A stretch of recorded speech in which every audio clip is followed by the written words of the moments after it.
Trip with Walter and Bunny. Yes, it's that dynamic detective duo you know from True Vault Escapades, now taking on the glitz and glamour of New Vegas. Brought to you by Atomic Wolf and the A-Bomb radio station.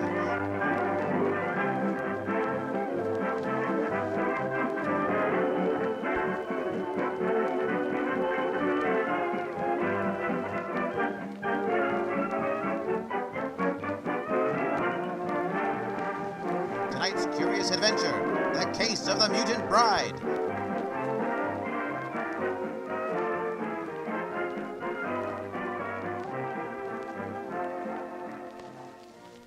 It's an early morning, and Walter and Bunny are on their way to an abandoned suburb after answering a disturbing dispatch call.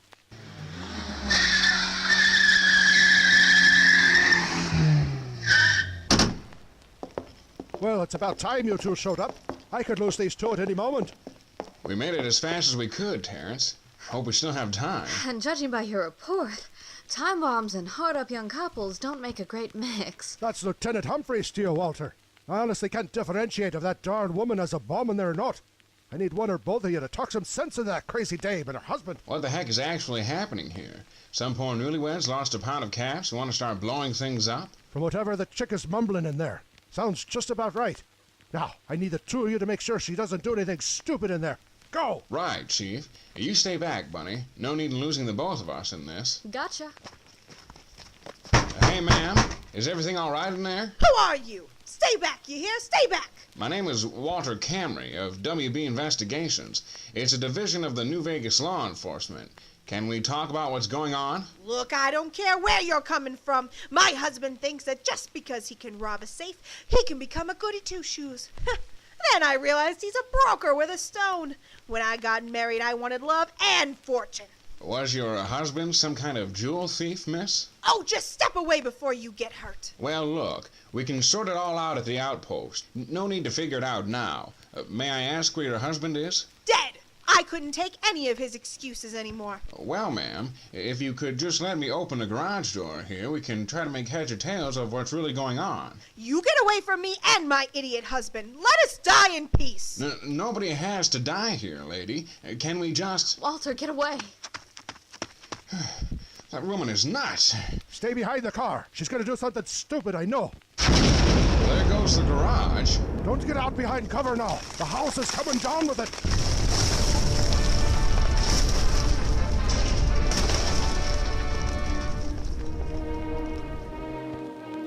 Well, there you have it. Woman loses some caps, realizes love's not enough.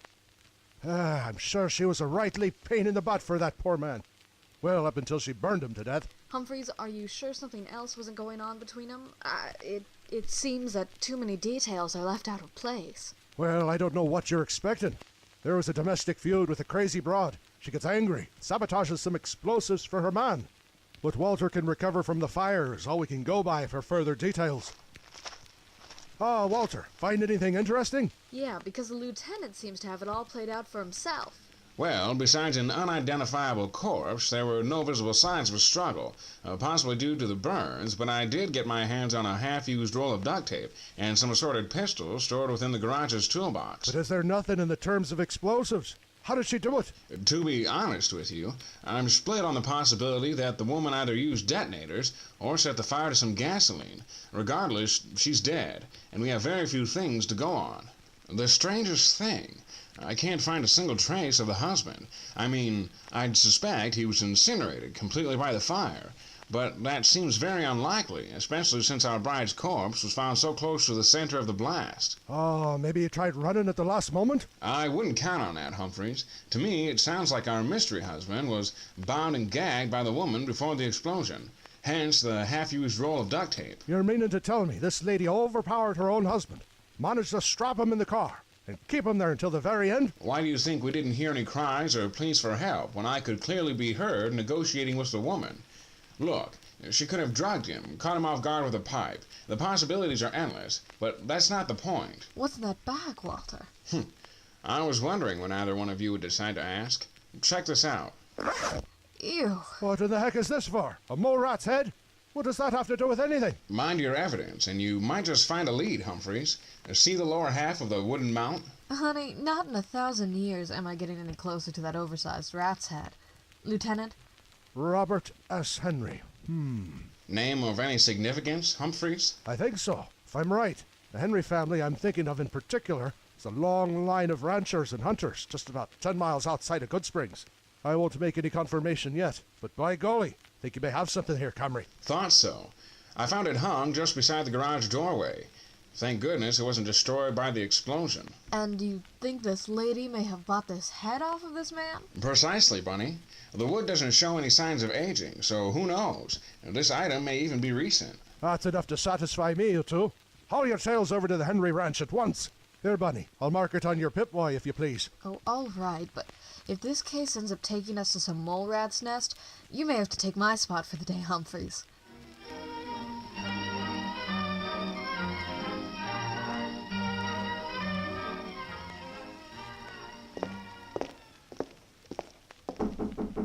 Why do I feel like I should be pulling my gun out?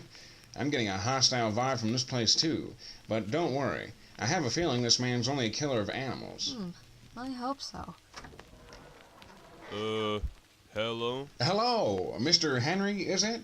We're detectives from the city, and we may have come across one of your, trophies. Oh, yeah. I'm Robert Henry. Come in, won't you? Well, that'd be splendid. We don't wish to waste too much of your time. We know how busy your ranchers can be. By the way, I'm Walter Camry, and this is my partner, Bunny. How do you do? Nice to meet y'all. Hope I'm not in any sort of trouble, am I? No. I just found a possible belonging of yours in a recent crime scene today. Oh, a crime scene. I hope this isn't serious, detectives. Anyone I might have known? We're afraid the scene has been a grim one. Yes. Some poor woman locked herself in an old house garage with her husband and set the home ablaze this morning. After a rather fiery explosion, of course. My, good lord. But how did you end up here again? Well, the only tie between that place and this is this peculiar-looking mounted head of a mole rat we found in the ruined garage. It had your name inscribed on the bottom. I'm assuming it was yours originally? Let me see that. Looks like one of my common kills when I was much younger. Didn't hold these very dear. But the proof is all here. That mole rat is one of mine without a doubt. We assumed it was gifted to the woman before she got married. Thought perhaps you knew her by some chance? Well, that's a tricky thing. Back when I was just trying to get a start in the cattle game, I'd go out every night and hunt just about any living thing that no one needed around. Mole rats, feral dogs, night stalkers, you name it. And whenever I got back to the city, I'd sell them off like hotcakes. A creative way to get a new start out here. Should have thought of that myself. And I'm sure you got a pretty penny out of those trades. Oh, you'd be surprised of how easy it was. All I'd do was take the head off and paste it to some timber. I cut it, I polished it, and then I'd carve my name on it. Charged differently based on the mutant. And how much were mole rats? 20 caps a pop. 20 caps for that?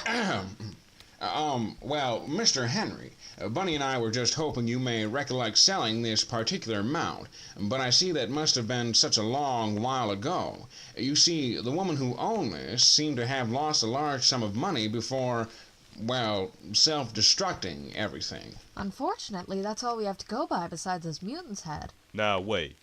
You say she just lost a lot of caps? Exact currency is unknown, but yes, that's what she was wailing about before she did what she did.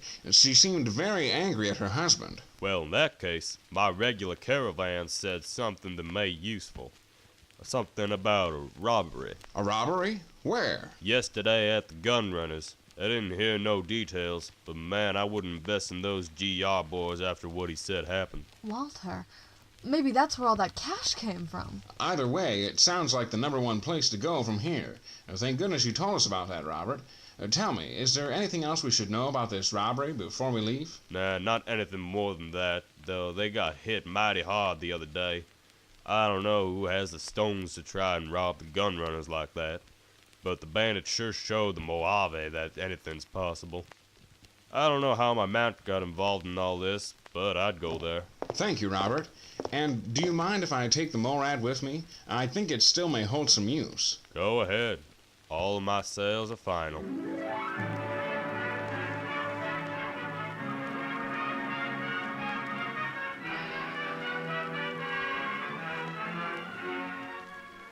Well, would you look at that? Ain't a regular robbery if I've ever seen one. They blew a hole through the whole side of the facility. And from what we've learned, our crazy wife was a master of explosives. And Mr. Henry was right about the magnitude of this robbery. No doubt about that. Look, Walter, that must be a worker. Let's see what he knows.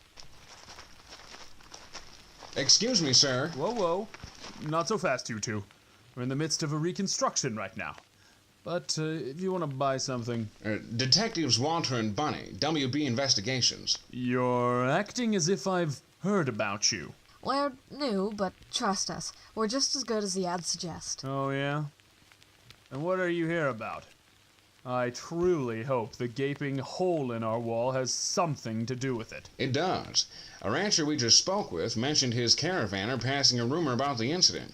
Care to shed some light? That must have been Bruce the other day. You can't trust anyone to keep their mouth shut about these things. But yes, we think some powder gangers may have been behind it. No question about it. Powder gangers? That's a pretty bold claim for a group that can hardly move its way past the Prim City limits. And isn't their biggest weapon only sticks of simple dynamite? There's no way that could have done damage this severe. Look, we've done our own digging. And judging by some suspicious purchases a pair of customers made a couple days ago, we have no doubt some powder gangers were making a feeble attempt to expand past their little desert corners. Heck, you ever heard of Cook? Big name, and possibly the most psychotic character in the Mojave. Has more killing under his belt than the common legionnaire. Exactly. Wouldn't be surprised if he's lending a helping hand to those crazies. But the Fiends gang operates so much closer than the powder gangers. You so sure they're not capable of explosive material like them? No, it had to be them. Well, look, mister. Just call me Isaac. Isaac, we're following a case which involved a similar explosion this morning. Was wondering if you happen to catch anything that may connect. Another robbery? Not too far from here, actually. Definitely an area reachable in a few days' split. Some newlyweds died after the woman strapped a man down in a garage and detonated the place. And what does that have to do with my robbery? Well, that's when things get interesting. As I was negotiating with the woman, she spilled the beans about a recent withdrawal that could have set them up for life. Unfortunately, she seemed to be upset about the loss of said withdrawal. Holy moly! There's no doubt. My thoughts exactly. Now, we found a peculiar trophy in the garage that survived the explosion, which belonged to a nearby rancher. He can't recall who he sold it to, but we just thought we'd show you. Recognize this? That's one of Robert Henry's kills. It's been hanging in our break room for years. So this was yours? You bet. Man, we got this thing so many years ago, you'd forget it was hanging there. Why, those heartless pigs. Can I get my hands on them? They're dead, as far as we know. We couldn't find the remains of the man. The woman was definitely gone, however. We want to know two things, Isaac. Who could you see from the robbery, and how much did they steal? I couldn't make out the assailants, but we did see them make off with 5,000 caps we lost. Plus a few guns and ammo. Gosh, 5,000 caps. That's utterly ridiculous. Huh. How do you think we feel? We work hard for our craft. And to have someone just reap the winnings for themselves. But to be honest with you both, it hurts more that we didn't manage to put two between their eyes. That had me thinking as well. You couldn't plug them? That must have been some explosion. Hell yes it was. This happened at around midnight. And when I tell you that the blast knocked us on our backs, you better believe it. I personally remember hearing the gunfire that followed, but I thought it was our guys finishing them off. I was wrong. You see, it looks like they used the explosion as the main diversion, while they came in shooting afterwards. Maybe one did the firing while the other cracked open your safes. Your guess is as good as mine. But after that, they were headed out as quick as they got in. My men and I were cursing like sailors when we ran out of the hole they blew. Never seen such a clean getaway from the gun runners before. And by that time, they were only specks in the distance, weren't they? Makes me mad just thinking about it. We took some useless pot shots at them out of anger. But yeah, I managed to see just a little of their outlines. What did you see? Slender thing. Running kind of awkwardly. Could be our wailing wife, Walter. Could be. What about the other? Now that one could have been just about any old average Joe. If it weren't for that distinct limp. A limp? Which leg, if you remember? His right. But don't quote me on that. Had no idea they took off with our mole rat head. Well, I think that just about covers everything for the gun runners, Bunny. Jot everything down? Every last nook and cranny. Good. We'll be off then. Thank you, Isaac. I hope you get your wall fixed soon. I know what it's like to lose business like that. Thanks, Detective. If the woman really died, at least there's hope you can get her man out there. Perhaps he can get his just desserts. But what would really make me happy is my 5,000 caps back. We'll see what we can do about returning those funds by the end of this. But here, in the meantime, this mole rat's head should suffice.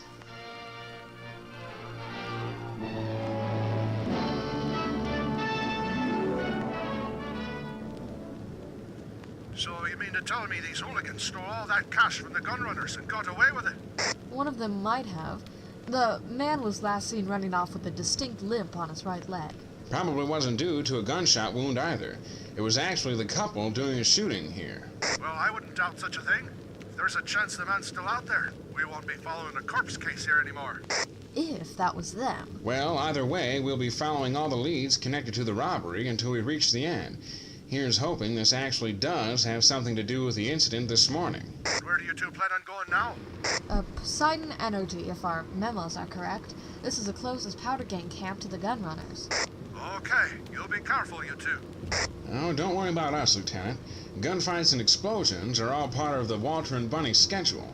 Well, thank goodness city damage fees don't apply anymore. I think you two will be in for selling off that dandy car of yours. Okay, Humphreys. See you later. As far as murderous gang hideouts go, a gas station doesn't seem all that bad.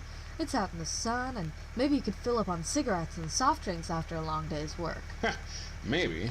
But I think it'd be more along the lines of filling up on cigarettes and Morad stew after a long day's work of killing. Oh, Walter, do you really have to drive us to the attendant's window? Well, if I'm not mistaken, that's a friendly-looking bandit ready to take our order. I don't see anyone outside by the pumps. Well, I guess not, but try to get on his good side. I don't think I prefer men who go about their day wearing red bandanas over their faces. Well, it looks like just one fellow. Maybe the rest are out to lunch. Hello, friend. Well, boss, beautiful car. Where'd you get it? Got it off a trader back in Texas. Say, you folks with the local gang? Well, nice to meet you too, partner. That's a mighty big question. Who tipped you off with such a mean name for us? Oh, hello there, sweetie. I didn't see you there. Hello? We're just some tourists looking to see a dynamite show. The locals said the powder gang could be found up here. Well, ain't that something? Who told you that? Folks call themselves the gun runners. Heard of them? Oh, yeah? Never heard of them. Well, rumor has it they just fell victim to a little hole in the wall. Lost 5 G's worth of caps. A shame. Really it is. Yeah, but maybe if, say, 5,100 were the new amount, would you be willing to shed more light on it? No. Oh, really? How about 5,500? Maybe. Here, take this as a courtesy. We don't want any trouble, friend. We just want to know a couple things, and we'll be on our way. I think you'll find us very generous. Oh, really? Well, this makes my pocket a little heavier than usual. It's hard to claim all the robbery winnings when you gotta split it between your boys. Great. And now, as for our second question, we're following a young couple that may have been seen in this area. Loved money, probably more than you. Hey, now that's 2 questions, which I think requires a second gift. Hey, now, what else do you want? How's about 100 more? Nah, my pants can't be jingling too much now. That's how a guy like me gets a knife in his back. Hey, you sweetie, what's your name? Hold on. She's got nothing to... Hey, I wasn't talking to you. Can't you see I'm trying to talk to a lady? Sorry about that, baby. You were telling me her name? Bunny. Bunny? Oh, boy, where'd you come from? The Atomic Wrangler? Huh? Well, you sure have a fitting name for the Wrangler. I'm guessing they slip you into that cheesy vault suit. Oh, man, how could we change that? Uh-huh. Hey. Look, pal, are we talking money or not? I'm willing to hand over some hard caps for easy work. Now let's hear it. How much to hear where the 2 lovebirds ran off to? All right, boss, but I don't want money for this one. Then what do you want? This one won't hurt your wallet, buddy. Let's just say me and your girl Bunny turn this little attendance window into a kissing booth for a bit. What? Hey, it's just one kiss. What's the harm in that? So, What do you say, hmm? I hope you realize she's seeing someone right now. Sir, I can more than safely say that I wouldn't kiss you if it meant never smoking again. Oh, you want to be that way? I thought you wanted to find those two idiots. We'll find other means, and before we do, I want my 500 caps back. In your dreams, pal. Now how about you move along before you make me angry? Unfortunately for you, I'm already there. Now hand it over. Big mistake, buddy.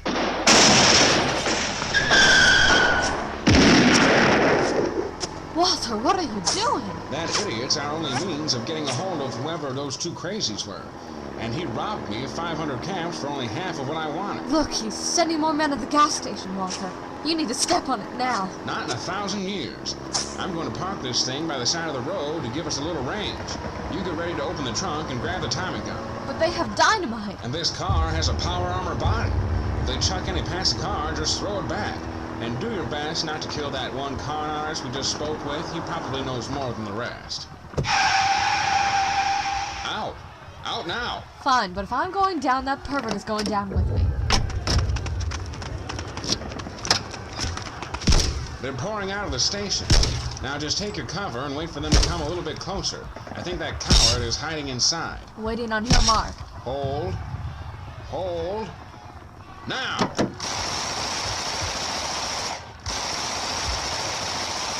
I think that one's got dynamite. See if you can shoot it before they throw it. That ought to help. I see one right there. Good shot, Bunny. They're running back toward the station. Walter, look out, that man has a sniper rifle. Don't try your luck. One false move and he could blow your head off. And we can't just wait here. No problem. I've got a crazy idea. Be careful. If I could just angle this gun under the car, right?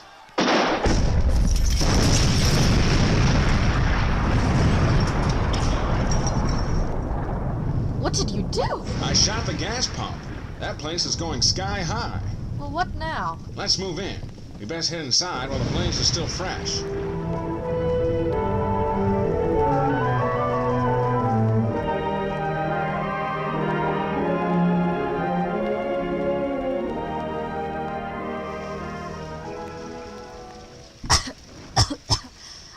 Are you sure it's safe enough to be walking in here? Given that was 200-year-old petroleum, no.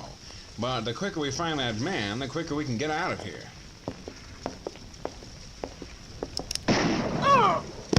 You got him, Walter. And good thing, too. He's gonna do fine, for now. You're gonna tell me everything that happened. The woman, the man, the robbery. Oh, and first I'll be taking back my 500. Thank you very much. You shot me! And in a non-vital area, as far as I know. Now spill it. We all can't stay in here for much longer. As long as you let me leave here afterwards. What do you want to know first? The couple is what we need most. In short, she killed herself this morning. We can't find her man, so we need to retrace her steps. Gunrunner said they spotted them going this way on the night of the robbery. What do you know about them? Yeah. Little bit. Guy's name I forget, but no one here'll forget the dame. Loud as a mother deathclaw. Cursed like a sailor, too. She said they'd be getting married if they pulled this job off right. Her name was Bertha. I can already tell who'd be wearing the pads in that family. And what about the job itself? What was the plan? Easy. Sent a few of our guys disguised as new customers to gun runners. Bought any and all explosive weapons they could carry for the job. Not a batty young broad and the man ran their own little operation, but linked us up with the heist. We supplied the guns and explosives, while the lovebirds did the deed. But why storm the gunrunners as a team? I'm sure you would have seen much better results that way. We wasn't gonna risk having our faces shown at the big show. Too risky. Girl claimed her and this man were experts at this kind of thing. They ran off. That's what they did. Took off with the guns and the dough. Been looking for them ever since we realized it was high time they come back already. So I'm short. We paid somebody to screw us. Who's looking like the floozy now? So that's it. They made off with the money? Yeah. Now can you let me out of this place? Sure, friend. But one more thing. What? The man. Was there anything more distinct about him? The gunrunners say they saw him running with a strange limp. Distinct? I'll tell you something distinct about him. That guy had the stench of 1,000 brine pies. And the skin of a burn victim. I've seen my share of dirty old gangsters in my line of work, but this man looks sick. Huh? You saying Bertha was getting married to what? A ghoul? I couldn't tell. But nobody teased him about it while Belter was around. He also looked like he'd eat a man as soon as look at you. Face started to look like ground beef on the left side. Sorta had a droopy disposition about him. And you don't have any idea where either of them went after that? They were arguing about a medical clinic. That's all I know. That's all I remember hearing. Anything else? Any specific medical clinics I should know about? Look, all I heard was Bertha talking about not wanting to lose the money. And the guy was trying to work his way around convincing her to change her mind. A clinic. I think I can find us a few docs to talk to. The New Vegas Medical Clinic may be a good place to start. Nah, please. Let me out of here. We'll make a call to the NCR, have some boys drag you out and run you through the system. The NCR. No, can't you just... Sorry, friend. We can't waste any more time. And frankly, I don't think Bunny will let me. You're right about that. No! Wait! No!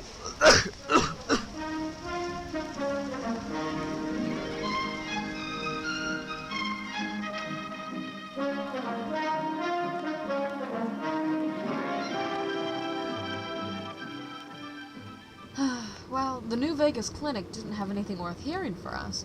Why do you think this man wanted to get out of there so badly? It surely had to do with his condition, but why would Bertha want to discourage him from coming? From what we heard about Bertha and the lengths she takes to show how angry she is, I bet a doctor's visit would conflict with another job she had in mind. And I guess she was willing to marry him after the big one, which was the gunrunner's job. But to be blatantly honest, if you were suffering from some sort of disease, I would have you on a doctor's table until they exhausted everything they could do to fix you. Likewise. Talk about one headstrong woman. It looks like business came first before anything. Is that the next clinic I'm looking at? Should be. Dr. Usanagi's directions match up with the place. Sure looks like a clinic I'd rather see. The last one had too many guards gawking at me. Dusk is starting to set in. Which means it's not a good time to be out here this late.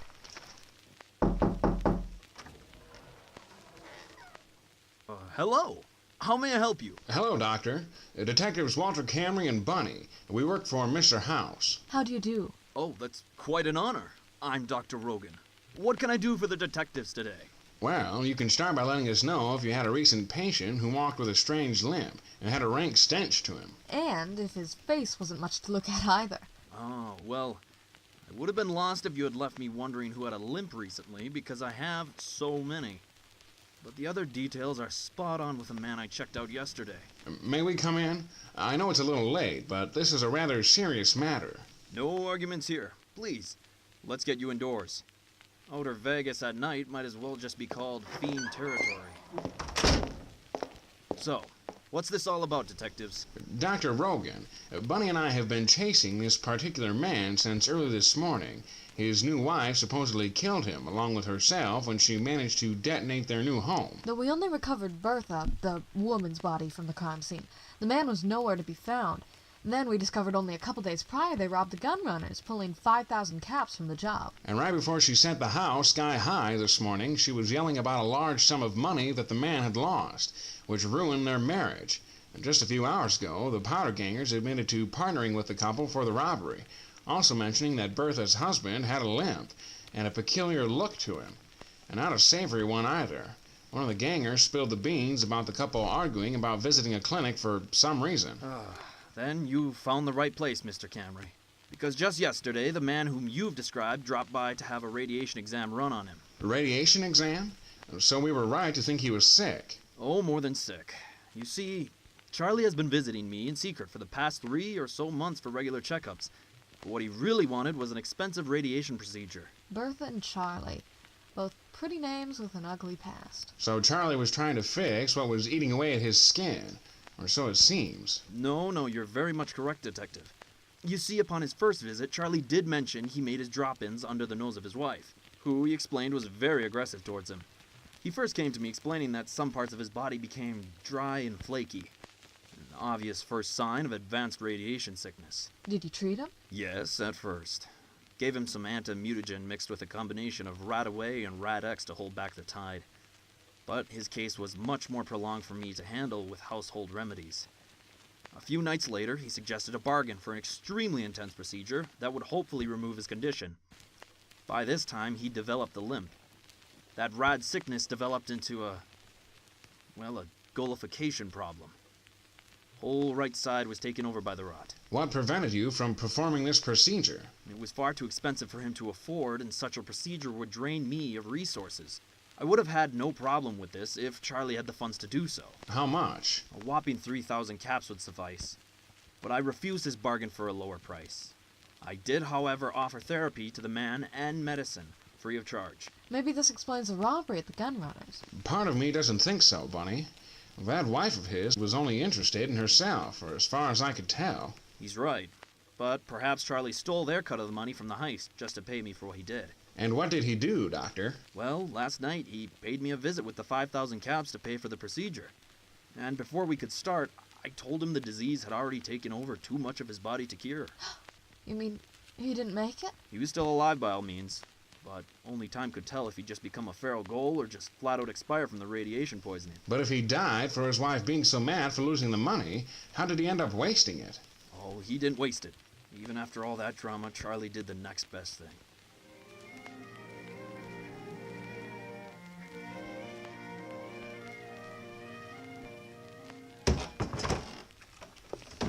Doc, I got the money. Doc. Came up with much more than expected, see? Charlie, is that you? All 3,000 you need, plus an extra 2 G's for me and the wife. We did it, Doc. Oh, Charlie, this is wonderful. I won't ask you where you got a hold of this much money. But, well, I'm happy for you. Maybe we can... What is it, Doc? Well, Charlie, have your symptoms become worse? Oh, just a little more coughing fits than usual. More of my skin is getting rougher. Stand still. Oh, no. It's just as I thought. What is it? I'm afraid your symptoms have worsened. But the procedure will fix that, right? Not in this state, I'm afraid. Your radiation poisoning has escalated to an advanced level. It was what I was mentioning before when I last checked you. I was hoping a financial miracle would happen sooner for you. Doc, what are you saying? That this radiation poisoning has advanced far too rapidly through your body. It tells me that the last time we met must have been our final window. I'm sorry, Charlie. Not even the procedure could help you now. But Doc, I did everything I did. Snuck out of the house all those nights just to make this work. Are you really saying there's no hope for me now? If there was another way to prevent this at such an extreme level, I would. But with how your body has changed, there's no way currently. I'm assuming your loss of weight is due to an early stage of anorexia. Have you been eating often enough? I haven't been able to eat in weeks. I'm starting to have trouble even drinking purified water. I mumble to myself at night, too. Is there a connection? Then our worst fears have come true. It looks like your infection will take you down the road of gullification. The feral kind. We're so close. Charlie, listen to me. As I said before, I don't care where you obtained such a large amount of money, but I think the best thing you can do right now is to leave it to your spouse before this thing takes over. At least give her the start she needs. I'm sure you would want that too, right? She doesn't love me. It was just a business partnership gone awry. People like us don't belong together, and she darn well doesn't deserve this money. Then what will you do with it? Look, I ain't got anybody near as close to her that I want to leave this with. But if it can be put to a good cause, I heard the followers of the apocalypse take donations. You're a good man, Charlie. If you want, I have a caravan coming for supplies tomorrow morning. I can wrap this up and send it their way by dawn's light. Thank you, Dr. Rogan. What will you do now? I'm going home and I'm coming clean to Bertha. But you know how she is. She'll try and gut you. And so be it. Either way, I'm ending up a ghoul.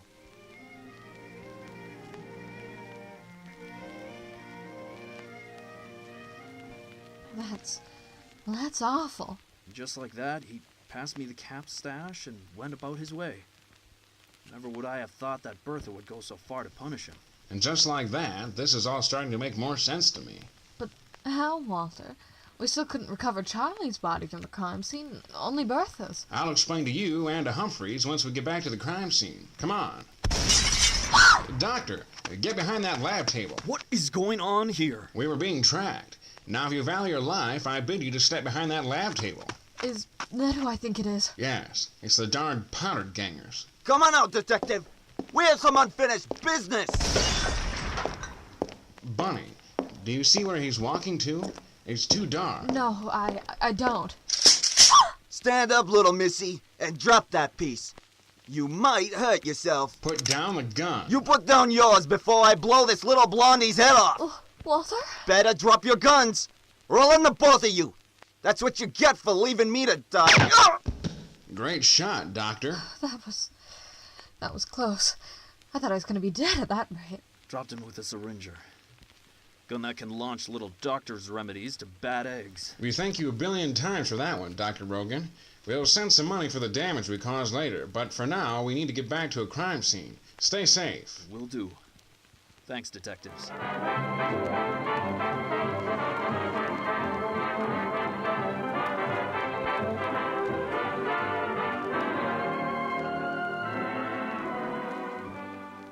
Walter, buddy, glad to see you two in one piece after all you've told me. Little dust-up with the powder gangers. On 2 occasions. I'm surprised you still have arms and legs to use. Us? No. Just a few scratches and bruises, that's all. Laugh about it all you want, but I'm more of a fan of good old-fashioned gunfights. Not dynamite-chucking psychopaths. All right. Now why does Bertha do what she did? To me, it sounds like she was more interested in marrying money, not men. That's because she was. Yes. This is a classic case of Bonnie and Clyde trying to make it in the long run. It doesn't happen, and it always ends in tragedy. Well, from what I understand, this Charlie character was trying to fund a cure for his mutation problem.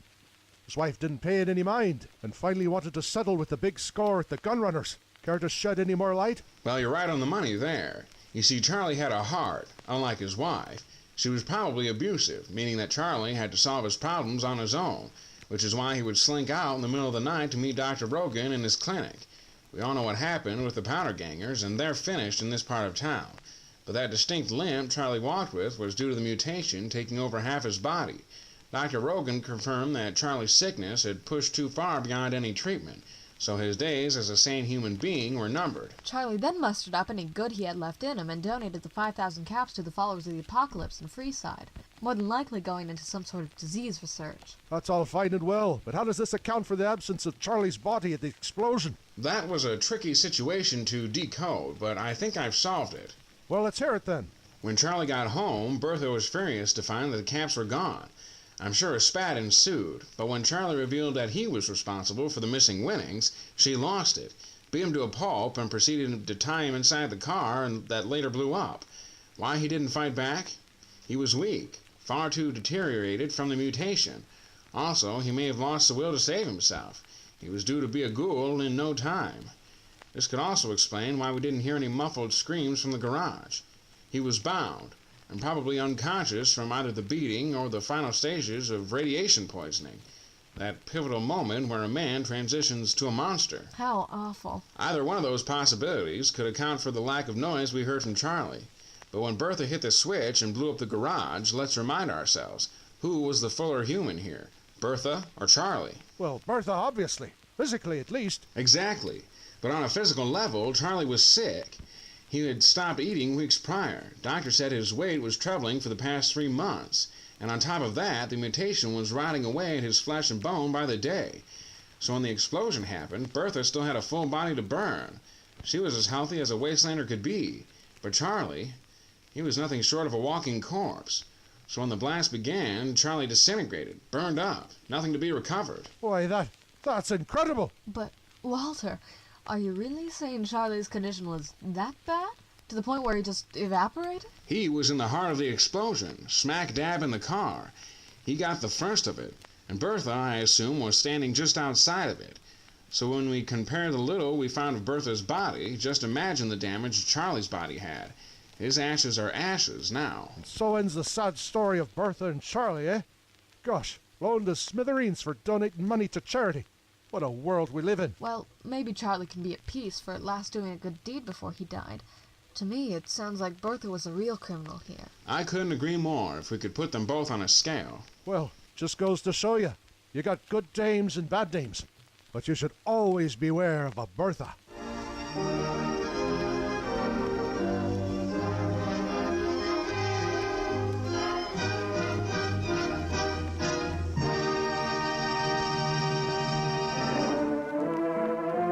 This has been Walter and Bunny in The Strip.